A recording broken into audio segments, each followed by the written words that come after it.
আসসালামু আলাইকুম। সলিউশন ক্লাসের পক্ষ থেকে সবাইকে শুভেচ্ছা। আজকে আমরা সমাস নিয়ে আলোচনা করব। কর্মধারয় সমাসের সংজ্ঞাটা হচ্ছে যে সমাসে পর পদের অর্থ প্রাধান্য পায় তাকে কর্মধারয় সমাস বলে। খেয়াল করেন, যে সমাসে পর পদের অর্থ প্রাধান্য পায়, পর পদটা হচ্ছে মেইন। এখন আমরা কিছু উদাহরণ দেখি, সেটা হচ্ছে ব্যাস বাক্য দেখতেছি, গোলাপ নামের ফুল গোলাপ ফুল। আরেকটা ব্যাস বাক্য, খাস যে জমি খাস জমি, পুরুষ সিংহের ন্যায় সিংহ পুরুষ। এখন কথা হলো যে এই ব্যাস বাক্যের মধ্যে বা হচ্ছে আমরা যদি সমস্ত পদে দেখি, এই পর পদটা হচ্ছে ইম্পর্টেন্ট, ফুল। আচ্ছা, ফুলটা হচ্ছে মেইন, ফুলটা আসলে গোলাপ না অন্য কিছু সেটা দেখার বিষয় না, ফুলটা হচ্ছে প্রধান। এই জন্য যে সমাসে পরপদের অর্থ প্রাধান্য পায় তাকে কর্মধারয় সমাস বলে। আচ্ছা, যদি জমিই না থাকে তাহলে সেটা পতিত নাকি উর্বর নাকি খাস নাকি কি, সেটা কিন্তু আমরা যাচাই বাছাই করতে যাব না। সো খাস জমির মধ্যে জমিটা হচ্ছে মেইন, আগে তো জমি থাকতে হবে, তারপরে খাসের বিষয় আসবে। সো খাস যে জমি, এখানে খাস জমি, এখানে জমিটা হচ্ছে প্রাধান্য পাবে, মানে পরপদ প্রাধান্য পাবে, পূর্বপদ প্রাধান্য পাবে না। এমন সমাসকে বলা হয় কর্মধারয় সমাস। এখানে পুরুষ সিংহের ন্যায়, মানে একটা পুরুষকে সিংহের সাথে তুলনা করা হচ্ছে, মানে হয়তো পুরুষটা অনেক বেশি শক্তিশালী, এজন্য সিংহ পুরুষ বলা হচ্ছে। এখন কথা হচ্ছে, আগে তো তাকে পুরুষ মানুষ হতে হবে, তারপরে তার বৈশিষ্ট্য অনুযায়ী সিংহের সাথে তুলনা করা হচ্ছে বা সিংহ পুরুষ বলা হবে তার বাহ্যিক বা হচ্ছে অভ্যন্তরীণ বৈশিষ্ট্য অনুযায়ী।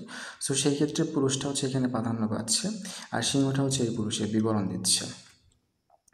সো কর্মধারয় সমাস বলতে বোঝায় পরপদটা প্রাধান্য পাবে এমন সমাসকে বলা হয় কর্মধারয় সমাস। কর্মধারয় সমাসের প্রকারভেদ আমরা দেখি। আচ্ছা, আমরা প্রথমে দেখতে পাচ্ছি মধ্যপদলোপী কর্মধারয় সমাস। যে সমাসে ব্যাসবাক্য থেকে এক বা একাধিক পদ লোপ পেয়ে সমস্ত পদ গঠিত হয় তাকে মধ্যপদলোপী কর্মধারয় সমাস বলে। সো এখন যে বিষয়টা সেটা হলো, আমরা এখানে একটা উদাহরণ দেখি, সেটা হচ্ছে ঘি, ব্যাসবাক্যটা দেখতেছি, ঘি মাখানো ভাত, ঘি ভাত। আচ্ছা, আপনার কাছে হচ্ছে ঘি ইম্পর্ট্যান্ট নাকি ভাত ইম্পর্ট্যান্ট? মেনটা হচ্ছে ভাত। আপনি যদি ঘি ভাত খেতে চান তাহলে শুধু ঘি থাকলে কিন্তু চলবে না, এবং ভাতটা থাকতে হবে। এখন যদি কেউ বলে যে হচ্ছে ঘি ভাত খেতে চাইলে ভাত না থাকলেও তো হচ্ছে না, কিন্তু বিষয়টা হলো ভাতের পরিমাণটাই কিন্তু বেশি, ঘির পরিমাণটা কম, সেই ক্ষেত্রে ভাতটাই প্রাধান্য পাচ্ছে। সো এই যে পরপদ প্রাধান্য পাইল, সো এটা একটা কর্মধারয় সমাস। এখন কথা হলো যেটা কী ধরনের কর্মধারায়, দেখেন তো, এই যে ব্যাস বাক্যের মধ্যে আমরা মাখানো নামে আরেকটা পদ দেখতে পাচ্ছি। এখন কথা হলো, এই মাখানো পদটা বাদ গিয়ে যে সমস্ত পদ তৈরি হইল, ঘি ভাত, এর মধ্যে আমরা মাখানো পদটা নেই। এই যে মাঝখান থেকে একটা পদ লোপ পেয়ে গেল, হারিয়ে গেল, হারিয়ে গিয়ে সমস্ত পদ তৈরি হলো, এমন সমাসকে বলা হয় মধ্যপদলোপী কর্মধারয় সমাস। কারণ সংজ্ঞায় বলা আছে এক বা একাধিক পদ লোপ পাবে, মানে হারিয়ে যাবে, এমন সমাসকে বলা হবে মধ্যপদলোপী কর্মধারয় সমাস। এরপর দেখেন উপমান কর্মধারয় সমাস। এটা কিছুটা জটিল, তার আগে আমরা একটা জিনিস পড়ে নিই, সেটা হলো যার সঙ্গে তুলনা করা হয় তাকে উপমান বলা হয়, আর যাকে তুলনা করব তাকে বলা হয় উপমেয়। এই দুটো জিনিস মনে রাখলে আমরা উপমান কর্মধারয় বুঝতে পারবো।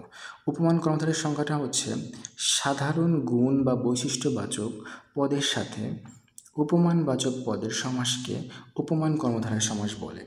এখানে উপমেয় পদটি উহ্য থাকে, মানে থাকে না, আর শেষ পদটি বিশেষণ হয়।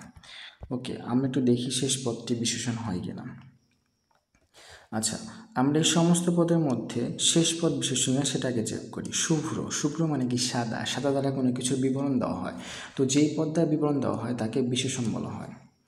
আচ্ছা, রাঙা মানে একদম টকটকে। আচ্ছা, এই যে টকটকে দ্বারা কোনো একটা জিনিসের বিবরণ দেয়, মানে দোষ গুণ অবস্থা সংখ্যা পরিমাণ, মানে গুণ বোঝায়, তো এই রাঙা শব্দটাও বিশেষণ। সো শুভ্রটাও হচ্ছে বিশেষণ, রাঙাটাও হচ্ছে বিশেষণ। এখন কথা হলো যে শেষ পদটি বিশেষণ হয় সেটা বুঝলাম। সো এটা যে উপমান কর্মধারায় সেটা বুঝবো কীভাবে, সেটার কারণটা হলো, দেখেন বলা হচ্ছে অরুণ রাঙা। অরুণ মানে কি? আমরা জানি যে অরুণ মানে হচ্ছে সূর্য। সো অরুণ রাঙা, ব্যাসবাক্য লিখছে অরুণের ন্যায় রাঙা, মানে হচ্ছে হয়তোবা কারো ঠোঁট যেটা হচ্ছে সূর্যের মতো একদম রক্তিম লাল, এমন একটা ঠোঁট। এখন কথা হচ্ছে যে একটা ঠোঁটের বিবরণ দিচ্ছে যে ঠোঁটটা অরুণের ন্যায় রাঙা, সূর্যের অরুণ মানে সূর্য, সূর্যের লাল রঙের মতো রাঙা ঠোঁটটা। এখন কথা হলো এই ব্যাসবাক্যের মধ্যে কি ঠোঁট আছে, বা সমস্ত পদ্মের মধ্যে যেই জিনিসটা বিবরণ দিচ্ছে সেই জিনিসটা কি আছে, মানে অরুণ রাঙা আসলে কোন জিনিসটা সেটা আমরা জানি না।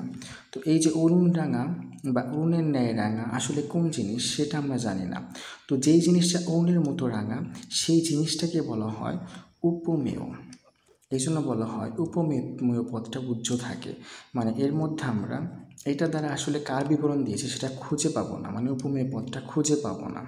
আচ্ছা, যেই সমস্ত পদের মধ্যে উপমেয় পদ খুঁজে পাওয়া যায় না তাকেও উপমান কর্মধারয় বলা হয়। এছাড়াও আরেকটা বিষয় সেটা হলো সাদাটা কেমন সাদা, তুষারের মতো সাদা। আচ্ছা, কার সাথে তুলনা করা হয়েছে, তুষারের সাথে। যার সাথে তুলনা করা হয়েছে তাকে বলা হয় উপমান। দেখেন এখানে লেখা আছে যার সঙ্গে তুলনা করা হয়, যার সঙ্গে তুলনা করা হয় তাকে উপমান বলা হয়। আচ্ছা, খেয়াল করি তাহলে উপমান কর্মধারয় সমাসের ব্যাসবাক্যের মধ্যে উপমান পদ প্রথমে থাকে। আচ্ছা, খেয়াল করেন উপমান পদ থাকে। আচ্ছা, তাহলে তুষারের ন্যায় শুভ্র, আর শুভ্রটা কি, শুভ্র মানে সাদা, সাদা আমার কোনো একটা কিছুর বৈশিষ্ট্য, তার মানে সাধারণ গুণ বা বৈশিষ্ট্যবাচক পদ থাকে। এই যে কোনো কিছুর গুণ বা বৈশিষ্ট্যবাচক পদ থাকে, তাহলে উপমান পদের সাথে কোনো একটা গুণ বা বৈশিষ্ট্যবাচক পদের যে সমাস হয় সেটিকেও উপমান কর্মধারয় সমাস বলে। যেমন আচ্ছা, রাঙাটা তো বুঝলাম, ঠোঁটটা বুঝলাম যে ঠোঁটটা রাঙা। এখন এই রাঙাটা আসলে কেমন রাঙা, কিসের মতো রাঙা, সূর্যের মতো মানে অরুণের মতো। তো যার সাথে তুলনা করা হয়, অরুণের সাথে তুলনা করা হচ্ছে, এই জন্য অরুণকে বলা হয় উপমান। কারণ এখানে লেখা আছে যার সঙ্গে তুলনা করা হয় তাকে উপমান বলে। সো এটা একটা উপমান পদ। ওকে, এখন হচ্ছে এই উপমান পদের এখানে একটা গুণ দিচ্ছে, মানে কেমন কেমন বিষয়টা, মানে ঠোঁটটা কেমন, ঠোঁটটা হচ্ছে রাঙা, এটা একটা গুণ বা বৈশিষ্ট্য বা ধর্ম। তাহলে উপমানের সাথে যদি কোনো একটা ধর্ম থাকে বা ধর্মসূচক কোনো একটা গুণবাচক বৈশিষ্ট্য থাকে তাহলে সেই সমাসকে বলা হবে উপমান কর্মধারয় সমাস। এবার আমরা আসি উপমিত কর্মধারয় সমাস। যেই সমাসে উপমেয় পদের সাথে উপমান পদের সমাস হয় তাকেই উপমিত কর্মধারয় সমাস বলে। এখন কথা হলো যে আগের আমরা যেটা পড়লাম সেটা হচ্ছে, কিছুক্ষণ আগে আমরা যেটা পড়লাম সেটা হচ্ছে উপমান, সেটা হচ্ছে উপমান কর্মধারয় সমাস। আর এখন যেটা পড়ছি সেটা হচ্ছে উপমিত। আচ্ছা, উপমান কর্মধারয় সমাসের মধ্যে আমরা কিছুক্ষণ আগে পড়েছি যে উপমেয় পদটা উজ্জ্ব থাকে, মানে থাকে না, কিন্তু উপমান কর্মধারয় সমাসের মধ্যে উপমেয় পদটা থাকবে, উপমেয় পদটা থাকবে। আচ্ছা, যে সমাসে উপমেয় পদের সাথে উপমান পদের সমাস হয় তাকে উপমিত কর্মধারয় সমাস বলে। এখন কথা হচ্ছে যে সিংহ পুরুষ। আচ্ছা, পুরুষটা কেমন, পুরুষটা সিংহের মতো। আচ্ছা, এই সিংহটা পুরুষের বিবরণ। এখন কথা হলো যে এই যে পুরুষটাকে কিসের সাথে তুলনা করা হয়েছে, পুরুষটাকে সিংহের সাথে তুলনা করা হয়েছে। যাকে তুলনা করা হয়েছে, পুরুষকে তো তুলনা করা হয়েছে, যাকে তুলনা করা হয়েছে তাকে বলা হয় উপমেয়। আচ্ছা, তাহলে এই পুরুষটা হচ্ছে আমার উপমেয়, আর যার সাথে তুলনা করা হয়েছে সিংহের সাথে, যার সাথে তুলনা করা হয়েছে তাকে বলা হয় উপমান। উপমান, দেখেন তাহলে যাকে তুলনা করা হয়েছে, পুরুষকে তুলনা করা হয়েছে, যাকে তুলনা করা হয়েছে তাকে বলা হয় উপমেয়, আর যার সাথে তুলনা করা হয়েছে তাকে বলা হয় উপমান। তার মানে উপমেয় আর উপমানের মধ্যে যে সমাস হয় সেটাকে বলা হয় উপমিত কর্মধারয় সমাস। তাহলে উপমেয় এবং উপমানের মধ্যে যে সমাস হয় তাকে বলা হয় উপমিত কর্মধারয় সমাস। আর এখানে একটা বিষয় সেটা হচ্ছে এই উপমান কর্মধারয় সমাস চেনার উপায়টা হচ্ছে যে সমস্ত পদে যে দুইটা পদ থাকে, পূর্বপদ এবং পরপদ দুটোই হচ্ছে বিশেষ্য। বিশেষ্য বলতে বোঝায় কোনো কিছুর নাম, যেমন সিংহ একটা প্রাণীর নাম, আর পুরুষ হচ্ছে, আমরা বলি যে মানুষকে পুরুষ মানুষ আলাদাভাবে ধরা হচ্ছে, মানে মানুষের একটা নাম হচ্ছে পুরুষ। ওকে, সো এটা হচ্ছে একটা বিশেষ্য পদ, পুরুষ হচ্ছে একটা বিশেষ্য পদ। তার মানে হচ্ছে উপমিত কর্মধারয় সমাসে যে দুটো পদ পাওয়া যায় দুটোই বিশেষ্য পদ। এখন কথা হচ্ছে আমরা এইটা দেখি, মুখ চাঁদের ন্যায় চন্দ্রমুখ। আচ্ছা, মুখটা যদি কার সাথে তুলনা করা হচ্ছে? চন্দ্রের সাথে। তাহলে মুখটাকে তুলনা করা হচ্ছে, এই জন্য মুখটা উপমেয়। আর কার সাথে তুলনা করতেছি আমরা? চাঁদের সাথে তুলনা করতেছি, এই জন্য চাঁদকে বলা হবে উপমান। এখন কথা হচ্ছে এই যে উপমেয় এবং উপমানের মধ্যে যে সমাস হবে সেটাকে বলা হবে উপমিত কর্মধারয় সমাস। উপমিত কর্মধারয় সমাস। এখন কথা হলো যে আরেকটা বিষয়, সেটা হচ্ছে যখন আমরা উপমিত কর্মধারয় সমাস ব্যাসবাক্য লিখব তখন শেষে ন্যায় দিব, যেমন সিংহ পুরুষ, পুরুষ সিংহের ন্যায়। আচ্ছা, চন্দ্রমুখ, মুখটাকে চাঁদের সাথে তুলনা করা হচ্ছে, তাহলে মুখ চাঁদের ন্যায়। ওকে, এই হচ্ছে আমাদের উপমিত কর্মধারয় সমাস। এরপর আমরা পড়ি হচ্ছে রূপক কর্মধারয় সমাস। দেখেন, যে কর্মধারয় সমাসে উপমেয় এবং উপমানের মধ্যে অভেদ কল্পনা করা হয়, মানে কোনো ভেদাভেদ নাই, অভেদ কল্পনা করা হয়, তাকে রূপক কর্মধারয় সমাস বলে। এখন কথা হচ্ছে যে আমরা এখানে দেখতে পাই যে আমরা উপমেয় উপমানটা আসলে আছে কিনা। এখন কথা হচ্ছে বিষাদ, বিষাদ বলতে বোঝায় দুঃখ কষ্ট। সো এটা আসলে এত বেশি যেটাকে সিন্ধুর সাথে তুলনা করা হচ্ছে, সাগরের সাথে তুলনা করা হচ্ছে, মানে তার দুঃখটাকে সাগরের সাথে তুলনা করা হচ্ছে। সো যাকে তুলনা করা হচ্ছে, দুঃখকে যাকে তুলনা করা হচ্ছে তাকে বলা হয় উপমেয়, যার সাথে তুলনা করা হচ্ছে তাকে বলা হয় উপমান। সো এটা হচ্ছে উপমেয়, এটা হচ্ছে উপমান। সো যখন উপমেয় এবং উপমান মধ্যে কোনো ভেদাভেদ নাই, যা বিষাদ তাই সিন্ধু, এমন সমাসকে বলা হয় রূপক কর্মধারয় সমাস। আর রূপক কর্মধারয় সমাসের ব্যাসবাক্যের মধ্যে আপনি শুধু মাঝখানে রূপ শব্দটা নিয়ে আসবেন, যেমন বিষাদ সিন্ধু, বিষাদ রূপ সিন্ধু। ঠিক একই রকম মন মাঝি, মন রূপ মাঝি, প্রাণ পাখি, প্রাণ রূপ পাখি।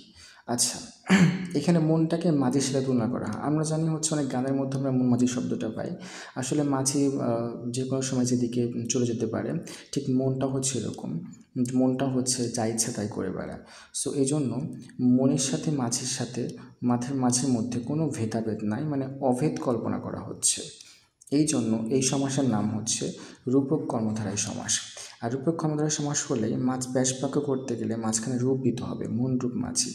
আর একটা টেকনিক, সেটা হলো আর একটা যে বিষয় সেটা দেখি, যে এই যে পাখি, প্রাণকে, মানে আমাদের ভিতরে যে প্রাণটা আছে সেই প্রাণটাকে পাখির সাথে তুলনা করা হচ্ছে, প্রাণরূপ পাখি মানে প্রাণ পাখি।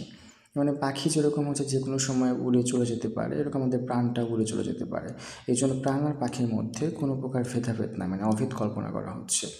এই জন্য এটি একটি রূপক কর্মধারয় সমাস। আরেকটা বিষয়, সেটা হলো রূপক কর্মধারয় সমাস চেনার উপায় হচ্ছে সাধারণত সমস্ত পদের প্রথম যে পদটা থাকে, মানে পূর্বপদ, বিষাদ, মন এবং প্রাণ, এই পূর্বপদটা আসলে অদৃশ্য, দেখা যায় না, এটা শুধু জাস্ট কল্পনা করতে হয় বা ভেবে নিতে হয়। যেমন দুঃখ কষ্ট আপনি সরাসরি স্পর্শ করতে পারবেন না, চোখ দিয়ে দেখতে পারবেন না। ওকে, আপনি জানেন যে প্রত্যেকের মধ্যে একটা মন আছে, তো এই মনটা কিন্তু আপনি আসলে ধরতে পারতেছেন না, ছুঁতে পারতেছেন না। সো মনটা আসলে আপনি দেখতে পাচ্ছেন না। আচ্ছা, এই যে আমাদের দেহের ভিতরে যে প্রাণটা আছে, এই জন্য আমি এখন আপনাদের পড়াচ্ছি বা কথা বলতেছি বা এই ক্লাসটা করাচ্ছি। সো বিষয়টা হলো যে এই যে প্রাণটা যে আছে, এই প্রাণটা আমি শুধু জাস্ট অনুভব করতেছি, কিন্তু কোনোভাবেই হচ্ছে প্রাণটা দেখতে পাচ্ছি না। সো আমরা এভাবেও মনে রাখতে পারি যে রূপক ক্ষমতার সমস্যার মধ্যে সমস্ত পদের যে প্রথম পদটা থাকবে, মানে পূর্ব পদটা থাকবে, সেই পূর্ব পদটা অদৃশ্য হবে, তাহলে সেটাকে বলা হবে রূপক কর্মধারয় সমাস। এখন আপনাদের কাছে একটা প্রশ্ন, যদি আপনারা হচ্ছে পুরো ভিডিওটা দেখে বুঝেন এবং তাহলে কমেন্টে এই সমাসটা আসলে কী সমাস এবং এটার ব্যাসবাক্য লিখে দিবেন, যেমন কালস্রোত আসলে কী সমাস এবং এর ব্যাসবাক্য আসলে কী হবে। ধন্যবাদ সবাইকে, আজকে এ পর্যন্তই।